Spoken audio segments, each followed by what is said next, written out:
जी बहू। सुमित्रा जी का बेटा था अमित और बहू का नाम था अमृता। सुमित्रा जी की बहू की बातें सुनकर ऐसा लगता था कि जैसे वो बहुत इंटेलिजेंट है, क्योंकि उससे कभी भी कोई भी सवाल पूछो फट से जवाब दे देती थी। अरे भाई, उसके जवाब से तो गूगल भी पीछे रह जाता था।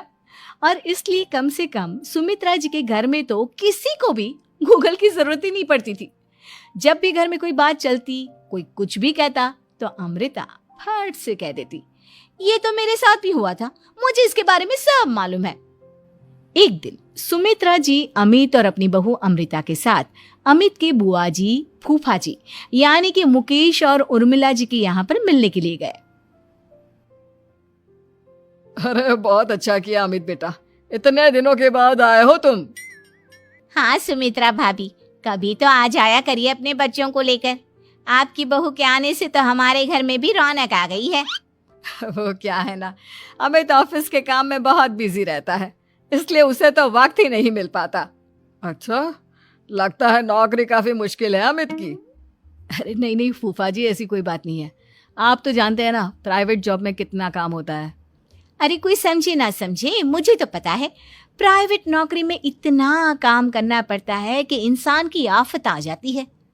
लेकिन बेटा, तुमने तो कभी जॉब की ही नहीं, तुम्हें कैसे पता? अरे जॉब नहीं की तो क्या हुआ मम्मी जी, सब जानती हूँ मैं। सबसे पहले ऑफिस में जाओ, वहां पर अपनी एंट्री डालो, उसके बाद दिन भर सिस्टम पर बैठकर काम करो। चारों तरफ कैमरे लगे होते हैं, आप अपनी नजर इधर की उधर नहीं कर सकते। उसके बाद दिन भर बॉस की चिक चिक सुनो, वो अलग से। यही सब होता है, मुझे ना सब पता है।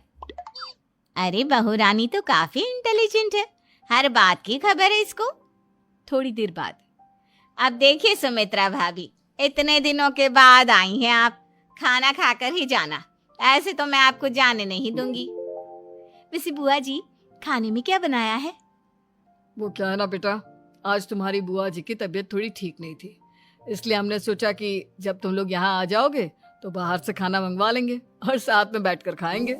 लेकिन बस प्रॉब्लम इतनी सी है कि मुझे बाहर से खाना ऑर्डर करना नहीं आता।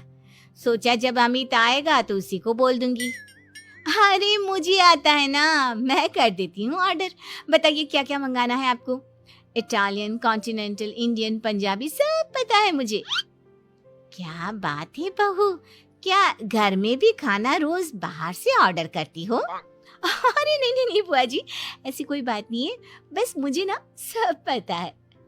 कोई बात नहीं अमृता, मैं अपने फोन से ऑर्डर कर देता हूँ। अरे क्या बात है, आजकल ऑनलाइन डिलीवरी पर कोई ऑफर नहीं चल रहा है, वरना काफी पैसे बच जाते। कैसी बात करते हैं अमित, मैं कह रही हूँ ना मुझे सब पता है। मुझे एक बहुत अच्छा ऑनलाइन डिलीवरी वाला मालूम है, जहाँ पर 50% ऑफ मिल जाएगा। और आज तो वैसे भी फ्राइडे है ना, फ्राइडे को तो उस पर 50-70% ऑफर मिलता ही मिलता है। अरे क्या बात है, इसके बारे में तो मुझे पता ही नहीं था। अरे बेटा, जिस चीज के बारे में किसी को पता नहीं होता, हमारी बहू को पता होता है। एक काम कर, तू उसी को ऑर्डर करने दे। क्या बात है अमृता बेटा, तुम तो बहुत इंटेलिजेंट हो, सब कुछ जानती हो। कुछ दिनों के बाद सुमित्रा जी की कुछ सहेलियां उनसे मिलने के लिए आती हैं। अरे सुमित्रा बहन कैसी हो, बहू कैसी है तुम्हारी? अरे पूछिए मत, बहुत इंटेलिजेंट है मेरी बहू, सब कुछ जानती है।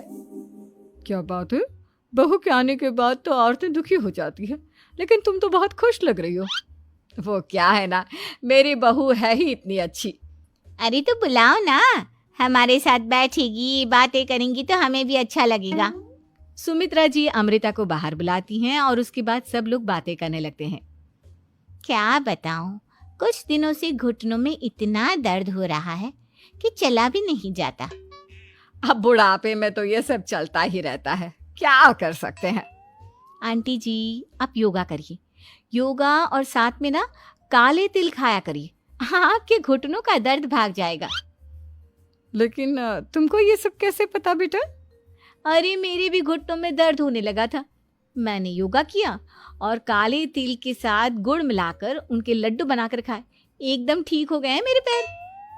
अमृता, ये तुम क्या कह रही हो? इतनी कम उम्र में तुम्हारे बेटा, इसके अलावा हमारे पास कोई ऑप्शन नहीं है। मेरे पास पैसे ही नहीं बचे। इस तरह कावेरी जी धीरे धीरे अपने तीनों दामादों को पैसे देना बंद कर देती हैं और घर में खाने पीने की चीजें लाना भी बंद कर देती है। अब वो तीनों बुरी तरह से परेशान होने लगे थे और इसलिए एक दिन तीनों प्लान करके घर से बाहर निकलते हैं और बाजार में जाने के बाद यार अच्छा खाना खाए हुए कितने दिन हो गए, पता नहीं कब अच्छा खाना मिलेगा। हमारी बीवियों के जाने के बाद तो हमारी हालत भिखारियों जैसी हो गई है यार। कुछ भी हो, मुझे तो आज पिज्जा खाना ही खाना है। जेब में 1 रुपया नहीं और पिज्जा खाएगा, कहाँ से आएंगे पैसे? अरे देख वहाँ सामने बोर्ड पर क्या लिखा हुआ है, कंप्यूटर पर काम करने के लिए एक आदमी की आवश्यकता है। भाई मैं तो जा रहा हूँ, काम करूँगा और शाम तक पैसे लाकर आराम से पिज्ज़ा खाऊंगा। जा जा, तुझे कोई काम नहीं देने वाला, हम तो घर जा रहे हैं। चल भाई सुमित। सुमित और अविनाश वहाँ से चले जाते हैं और विवेक उस कंप्यूटर शॉप पर सारा दिन काम करके 5,000 रुपये कमा कर घर लौट कर आता है और अपने खाने के लिए अच्छी अच्छी चीज़ें भी लेकर आता है। ये देखकर विवेक और सुमित के दिल में भी कुछ पैसे कमाने की इच्छा जागती है। अरे सुबह सुबह कहाँ चल दी है तुम? मम्मी जी एक बहुत अच्छी जगह मिली है, कंप्यूटर पर काम करने के 5,000 मिले थे कल मुझे। अगर रोज काम करूंगा तो पूरे 40,000 की तनख्वाह। अरे वाह, ये तो बहुत अच्छी बात है दामाद जी, आपको जाना ही चाहिए। सुमित और अविनाश विवेक को इस तरह तरक्की करते देखकर परेशान हो जाते हैं और वो दोनों भी काम की तलाश में निकल पड़ते हैं। धीरे धीरे उन दोनों को भी काम मिल जाता है। अब कावेरी के तीनों दामाद छोटी मोटी नौकरी करके अच्छा पैसा कमाने लगे थे। एक दिन कावेरी उन्हें अपने पास बुलाती है। अरे वाह, विवेक 40,000 कमा लेता है, अविनाश 60,000 और सुमित तुम भी 40,000 के आसपास कमा ही लेते हो। कुल मिलाकर तुम अच्छे खासे पैसे कमा रहे हो बेटा। हाँ मम्मी जी, बहुत मजा आता है जब महीने के एंड में मोटी रकम हाथ में आती है।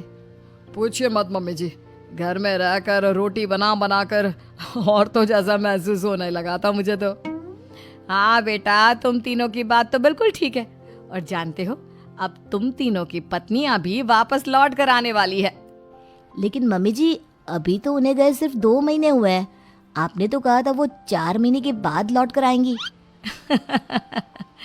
ऐसा कुछ नहीं है बेटा, मैं सिर्फ तुम तीनों को सबक सिखाना चाहती थी कि आदमी घर में बैठकर बीवी की कमाई खाता हुआ अच्छा नहीं लगता। इस दुनिया में हर इंसान को मेहनत करनी चाहिए, काम करना चाहिए, चाहे वो औरत हो या आदमी, ताकि अपने परिवार को संभाल सके। कावेरी की बात सुनकर उन तीनों को अपनी गलती का एहसास होता है और कावेरी उन्हें सच बता देती है कि ईशा, सुहाना और मोहिनी शहर में ही कहीं दूसरी जगह रह रहे थे। शाम के वक्त उन तीनों की पत्नियां लौट कर आ जाती है और कावेरी जी का परिवार एक खुशहाल परिवार की तरह रहने लगता है।